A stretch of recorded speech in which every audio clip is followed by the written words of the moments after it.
Hello, students, friends, and others. Now, as you may recall in my last Art of Fiction video, I mentioned how I'm going to treat this series as sort of like a college course. And if you know anything about college, then you probably know that with each class you take, you have to buy a bunch of books to go with it. Obviously, in this case, I can't force you to buy any books, but I am going to recommend some books that I would require if this were an actual class. Now, these are going to be non-fiction books, because as far as novels and short stories go, I'll be mentioning those as they become relevant to a particular topic. But the books I'm about to talk about are the kind of books that will serve you throughout the entire series, and, ideally, the rest of your writing life. Alright, let's head to the list.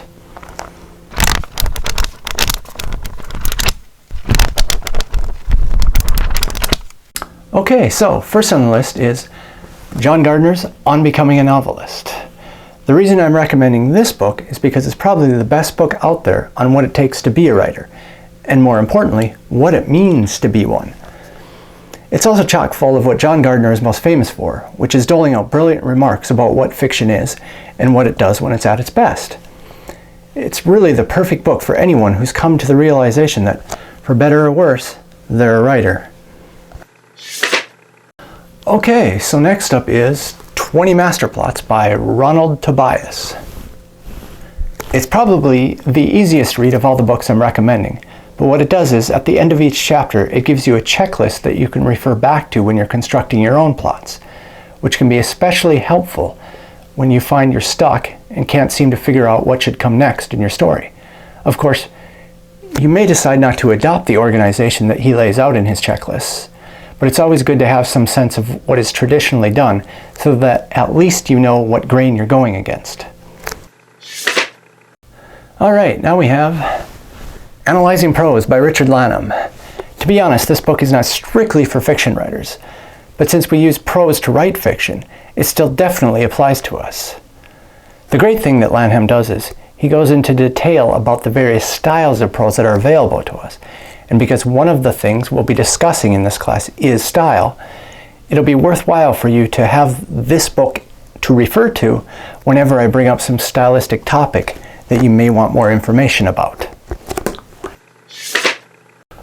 Alright, now we come to Story by Robert McKee, which, admittedly, is a book written mostly for screenwriters, but because he explains some extremely important concepts about story structure better than anyone else I've come across, I'm recommending it.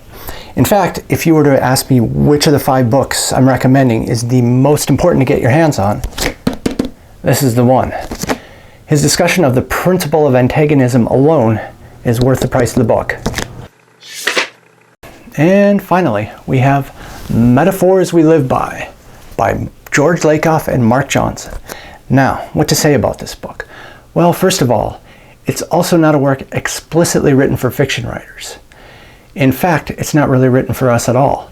It's actually more of a philosophical, cognitive science, linguistics, and psychology kind of book. But it deals with metaphor, which is at the heart of all language, and especially the language of fiction, which means that what they discuss in the book is something that every writer will have to come to grips with at some point in their career. So why not get a jump on it and read the book now? Okay, so that's the list. Now, if you've got any favorites yourself, feel free to mention them in the comments below. Otherwise, I'll see you next week, or on Wednesday if you're also following the vlog, which you should be, because eventually it's going to be awesome and stuff. Bye!